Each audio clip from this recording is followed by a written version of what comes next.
Adrian stood frozen in the dim light of the locker room long after Elena left. The hum of the vending machines and the distant ticking of a hallway clock were the only sounds. His mind, though, was screaming. She knew. And the way she looked at him, like he was everything she had ever feared, exactly the kind of man she had spent her life trying to avoid. He didn't sleep that day. The apartment felt too quiet, too clean. He'd gotten used to the sounds of the building, the jokes with Dennis, Elena's half-smile when she passed him in the hallway. He had ruined it all. The next day, everything changed at work. Elena didn't show up. Word spread that she'd called in sick for the first time in 2 years. The staff began looking at Adrian differently too. He didn't know who she had told, but whispers followed him now. "He's not really one of us," someone said near the elevators. Some trust fund baby playing dress up. Then came the visit he dreaded most. Victor Blackwell. The old man walked into the branch's executive office wearing a long black coat and his usual thin-lipped scowl. He didn't smile when he saw Adrian, still in uniform, but he also didn't scold. "Finished playing commoner?" Victor asked. Adrian stayed quiet. Victor sighed and closed the door. "You proved your point. You've seen their little world. So what now?" "I saw more than I expected." "You saw what I built." "No," Adrian said quietly. "I saw what's been buried under what you built. The rot." Victor studied him. "And what do you plan to do about it, son?" Adrian's jaw tightened. "Fix it." Adrian resigned as Aiden Blake that night and returned to Blackwell Tower. But he didn't go back to parties or luxury. He went to the HR department and requested employee evaluations from all mid-level branches. The data confirmed what he suspected: mismanagement, exploitation, budget siphoning, fake overtime reports, embezzlement. The empire wasn't just broken. It was bleeding people dry. He began cleaning house, quietly and ruthlessly. Fired 6 regional managers, froze operations in 2 departments, and opened direct channels for anonymous staff feedback. His father didn't interfere. Not yet. But everyone else noticed.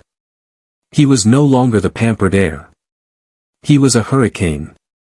Weeks passed, but Adrian heard nothing from Elena. She had returned to work but requested a transfer to another department. Their schedules never crossed. She avoided the elevators he used. She blocked his number. He sent one email, just one. "I never lied to hurt you. I lied because I thought it was the only way I'd ever know something real. You were that for me. Still are." There was no reply. One day, a report came through his new anonymous tip line. It detailed a small team in the accounting department that had uncovered fraud in the branch long ago, but the report had been buried. The team had been warned, pressured, even transferred. One of the names on that list, Elena Rivera. Adrian's heart sank. She had tried to expose corruption. She had done the right thing, and suffered for it. That night, Adrian didn't go home. He went back to the Queen's branch, stood outside the same building he'd once patrolled. He ran into Dennis. "You look different, man," Dennis said. "Cleaner. Richer." "I guess I am." "Guess she found out?" Adrian nodded. Dennis shook his head. "She's a good one. Don't let this place crush her too." Adrian made a decision. He opened his private blog, one he hadn't used in years, and published an anonymous entry titled, "The Man I Pretended to Be." He told everything. "I was born into a name that made people smile falsely and fear truthfully. I thought power meant control, but I learned power is what you do when no one knows who you are. I became a night guard to find something real. I found honesty in the halls, courage in the janitors, and love in a woman who thought I was nobody, and treated me like a somebody anyway. I lied to her. I regret it. But I also learned what it means to work, to struggle, to hope. If you're reading this, you changed me. The blog post went viral in 24 hours. Not because he was a billionaire, but because he finally sounded human. 3 days later, Adrian was hosting a small employee gathering, honoring staff from underappreciated departments. He wore no suit. No tie. Just a plain shirt and jeans. He stood on stage and read the names. Gave small awards. Handed out handwritten letters. Then, at the back of the crowd, he saw her. Elena. She stood quietly, arms folded, expression unreadable. He froze mid-sentence. She slowly approached the stage. The crowd quieted, unsure of what was happening. Elena took the mic. "I don't have a speech," she said. "Just a question." She looked at Adrian. "Why now?" He stepped closer. "Because I couldn't hide anymore." She nodded slowly. Then handed him a letter. "I don't forgive you yet. But I do believe you." She walked away again. But this time, he knew it wasn't forever. It was the beginning.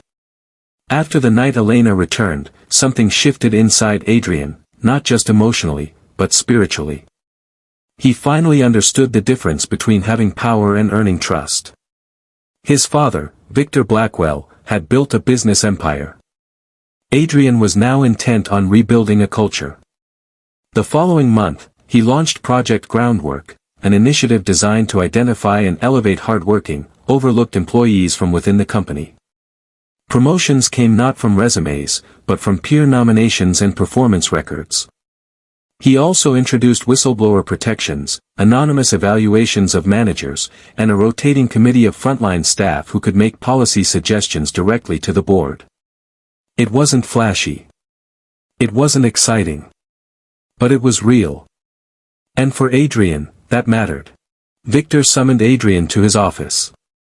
"You're tearing apart my structure," Victor said bluntly. "No," Adrian replied. "I'm tearing apart what's broken and keeping what works. You're acting like a reformer. Not a CEO. I'm acting like someone who's finally seen what this company really is, beneath the marble floors and corporate parties." Victor studied his son for a long time. And then he said, "You've grown." Adrian blinked. "I didn't expect that," Victor continued. "Didn't even think you had it in you." Adrian stood tall. "Neither did I." Weeks later, Adrian found a letter in his office. No envelope. Just a folded piece of paper left on his desk. It was from Elena. "I've spent years learning to trust what people show me, not what they tell me. You showed me something broken and then worked to rebuild it. Not for me. Not for credit. Just because it was the right thing to do. I don't know where we go from here. But I do know this. I don't hate you anymore. E." He held the note for a long time. Then he left the office and went straight to the Queen's branch. No driver, no assistants, no press. He just wanted to see her. Elena was sitting in the small park near the branch, sipping coffee. She looked surprised to see him, but not angry. Adrian sat beside her without a word. Finally, she said, "You didn't have to come. I wanted to. You're a CEO now. You've got meetings, press, a legacy to uphold." He smiled. "I'd trade all that for one conversation that matters." She looked at him, softer now. "You know, part of me still thinks this is all a fairy tale." "Me too," he said. "Except fairy tales usually end with perfect people. And I'm far from that." "Good," she whispered. "Because I never wanted perfect. Just honest." There was a long pause. Then he asked, "Can we start over?" "No," she said. "But we can move forward." 1 year later.